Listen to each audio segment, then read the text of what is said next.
everybody, I am Janie the Artsy Rose, and welcome back to Solomon's Spinoff. Will you marry me? I love you. I want to be with you forever. I wonder when that picture occurs. Chapter 2. Will you marry me? The bright white light disappeared, making our surroundings clearly visible. We had returned to a town in Kansas that I was very familiar with through the dimensional gate. You really came to my world, Solomon. Standing right next to me was Solomon, who shouldn't have been able to leave Quadlings. Don't make that face. I'm fine, as you can see. As I looked him over, he was wearing his usual gentle smile. I'm still worried. Well, you worry too much, though I'm glad that you're so concerned about me. The next thing I knew, he had pulled my waist close to him and kissed my cheek. See, I'm fine. Okay. As he hugged me tightly, I could feel his warmth. I felt my heart start to pound in my chest. I was relieved that Solomon seemed to be all right. Well, shall we go? It's been a while since I've been to a new town, so I'm excited. Sounding more upbeat than usual, he took my hand. Wait, Solomon! You'll stand out for sure if you wear clothes like this. Even though his clothes were normal in the land of Oz, they were very different from what people wore here. After comparing his clothes to the ones other people on the street were wearing, Solomon nodded his head in agreement. Then I'll do this. Continuing to hold my hand, Solomon snapped the fingers of his free hand. Is he going to... A glaring light covered his body, and in a flash, Solomon's clothes became simple and ordinary.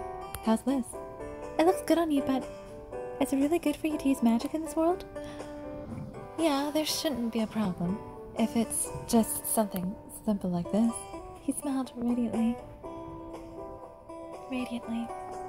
Seeing that he really was fine, happiness welled up in my heart. Tell me immediately if something happens, though, okay? Of course. You had better, Solomon. We don't want to be worried about you. We can have something happen to you. His expression was so charming, I ended up thinking that it might be okay to walk around for a while. Pulled by his warm hand, we set out into the Kansas town. Where do you want to go to, Rhoda? You're asking me? Huh? I'd been thinking about where to bring him, but I still had no idea how to reply to his question.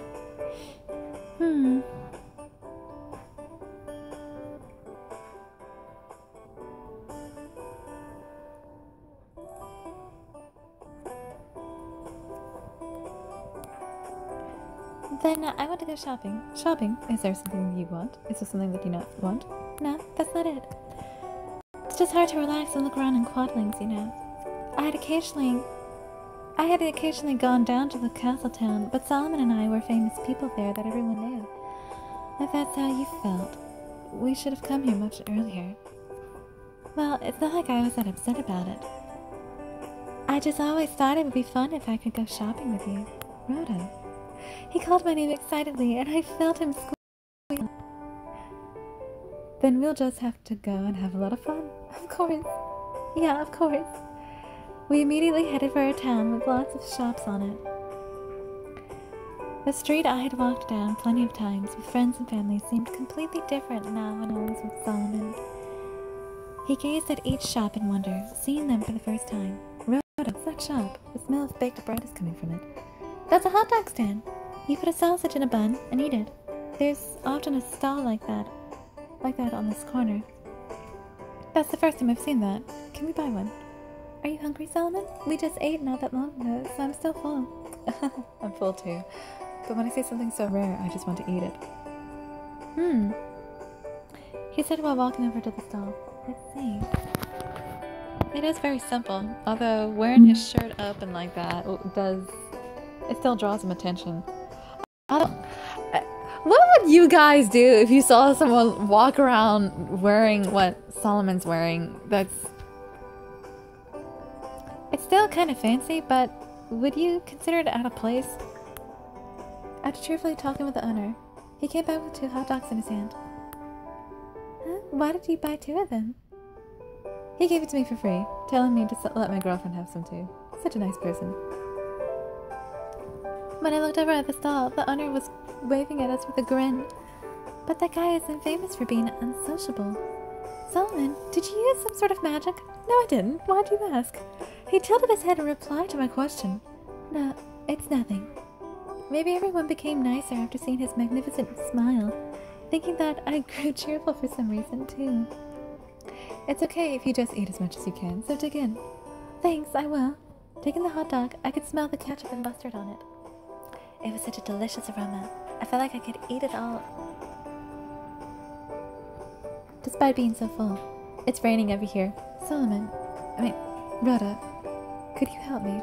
Huh? Is he not feeling well? I panicked looked over at him.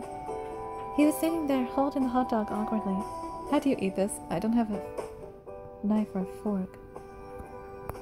Do I have this expression? Do I have this picture? It's that. He tilted his head in confusion and stared at the hot dog.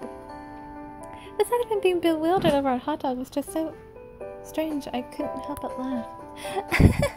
Solomon, you just eat hot dogs like this.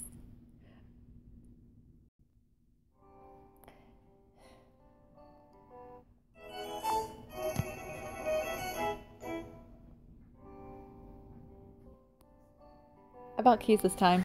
I don't know how far I'm going to be able to get with just the amount that I have. I hope an event happens soon so I can get some spinels because I'm gonna need them if I want to do this. Using myself as an example, I brought my hot dog to my mouth and took a big bite. The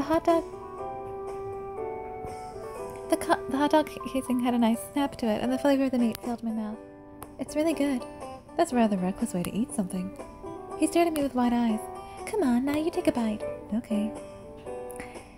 He made up his mind and opened his mouth. What? The juice that came out of the hot dog must have been extremely hot. Are you okay?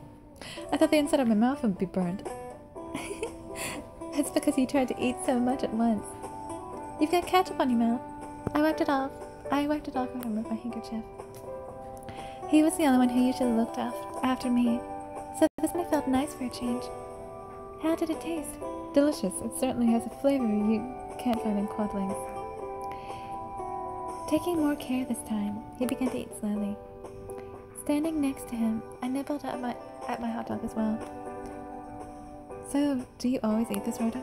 Sometimes. If I eat too much, though, then I won't be hungry enough for supper and my aunt gets mad at me. Well, today you're having it after supper, so it's fine. I'm so full already. My head might go funny if I eat more. I never knew you could eat so much, Solomon. Even though he had completely finished his hot dog, Solomon seemed fine. I somehow forced the last bite into my mouth. It's pretty rare for me to eat this much, too, because I'm so excited to be in Kansas. I hardly ever feel like this in quadlings after all. Well, you guys did look around a couple of stores, so I guess you're just making room for more? Really? I only have this much fun in quadlings when you're around. Rhoda. He happily patted my head. I looked up and my eyes met Solomon's as he smiled broadly. Solomon? When I'm with you, it's like all those days I spent trapped in quadlings, bored to death, never happened. Thank you. I love you. I couldn't look away from his charming eyes. He stretched his hand out and touched my chin. Oh, there's some sauce on your lips, too. What? Where? I don't know. Would he really bother to tell you?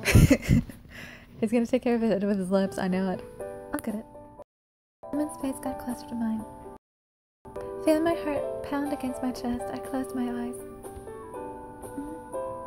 He looked at the corner of my mouth. My body became hot all at once of a sensation that was slightly different from a kiss. There, I got it. He whispered in my ear, chuckling. Thanks. Or did you want me to do more? Oh, quit it already! Although I knew he was teasing me, the warmth spreading throughout my cheeks wouldn't go away.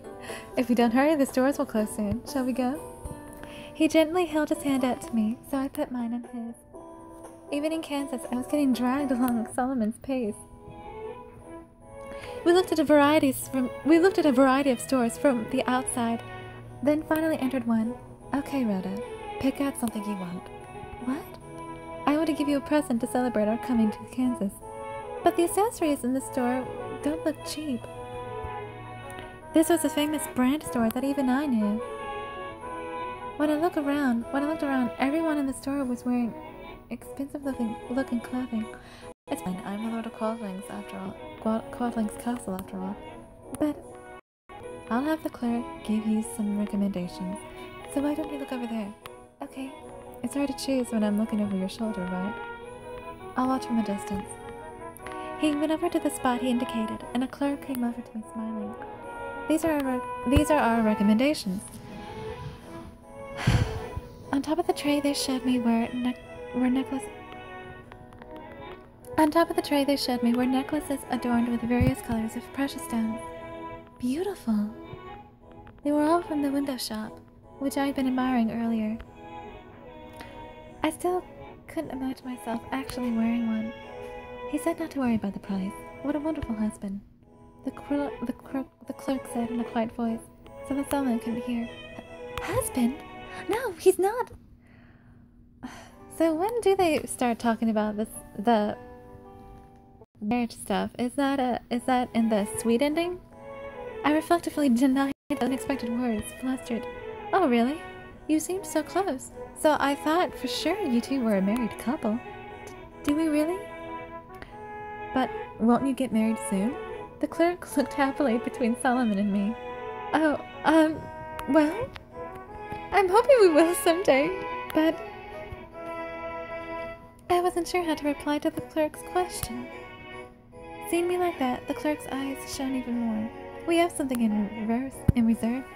The clerk took out a small box from below the desk. When she gently opened it, there was a beautiful ring inside. This is a new engagement ring that just came in. How wonderful! Seeing the brilliantly glittering diamonds, I let out a sigh. I gazed at the ring and the box for a while. It's such a good opportunity. You might want to try asking him for it. My heart skipped a beat at the thought of it. No, I could never! Asking for a ring like this myself would be like proposing. There was no way I could do that. How is it? Have you decided yet? Oh, Solomon! As I was standing there, I heard a voice from behind me. They're all so wonderful. I can't decide. Then, is it okay if I choose for you? Yeah, sure. I hope you look forward to seeing what I pick. I'm going to have the shop clerk wrap it, so wait here. Okay. Solomon and the clerk went to the register, talking cheerfully. He's gonna pick out the ring. When we left the store, the street lamps were lighting up the road. It might be a good idea to see that nighttime view soon. Yeah, you're right. The park where you can see it, it was a place I'd never been to before, so I had to check the map to see which way to go. Solomon was also looking on from behind me. I see, it's straight up this road. Yeah, if we take this. I looked up and pointed to the road. Right in front of me was something I never expected to see. Huh? A lion? A lion? Really? Well, that's quite a cliffhanger.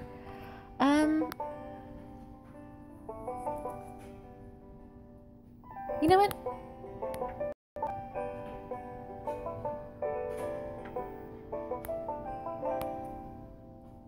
Let's just... Oh, crud!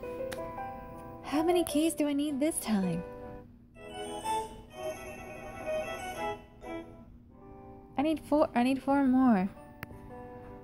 Well, I am Janie the Artsy Rose, and I shall see you guys later. Goodbye.